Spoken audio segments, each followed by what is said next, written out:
It's hard to tell with all the smoke and fire and robots all over the place, but these explosions aren't the result of bombs or missile detonations. These explosions are actually the collective brains of RPG fans the world over, bursting in a fiery cataclysm of epic disappointment. One of Japan's longest-running tactical RPG franchises, Front Mission has flown across the Pacific for a rare North American landing, but it's been evolved. Specifically, it's become a third-person shooter. More specifically, it's become a Michael Bay movie. And no, that's not a compliment.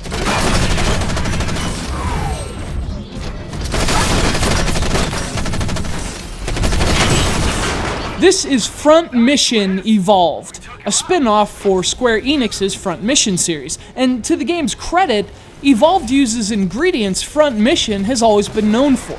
It emphasizes robot customization, shadowy military plots, political turmoil in a worldwide dystopia, everything you'd expect from Front Mission.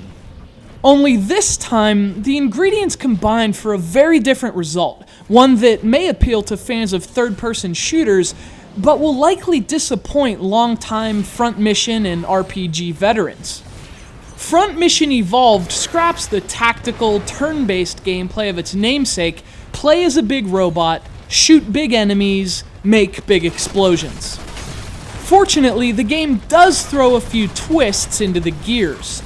You've got a few different gameplay varieties throughout the experience. There are some turrets, some evacuations, some man-on-mech battles outside the robot, and they break up that third-person warfare well enough to prevent the game from feeling too repetitive. But repetition isn't the problem. The problem is that none of the gameplay is all that inventive or memorable. It all sort of blends together for a singular experience every bit as robotic and blueprint-based as the Wanzers themselves. There's a general lack of both ambition and polish here, and that lack of polish actually goes beyond a general rough-around-the-edges feeling. For example, after this mission, I'm supposed to escape the crumbling city in a cool evacuation segment, like so. But that was my second playthrough. My first time through the level ended a little differently. Optimal route. Waypoints created.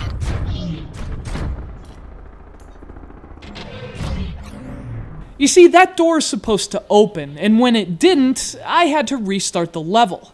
So when I say Front Mission Evolved lacks polish, I mean it in more than just a general sense. But the game does do plenty of things right, and one area in which it does not deviate from Front Mission tradition is customization.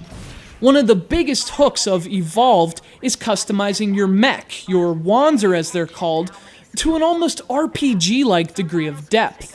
From weaponry to even the color of your mech's metal appendages, your Wanzer becomes an extension of your own wartime style and inclinations.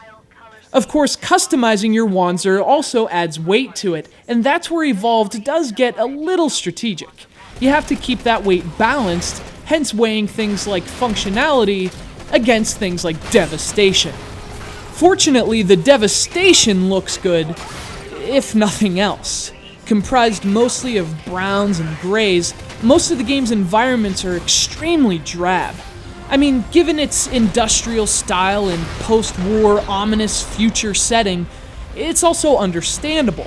It's just not very pleasing from a visual standpoint, although to the game's credit, the mechs look very good.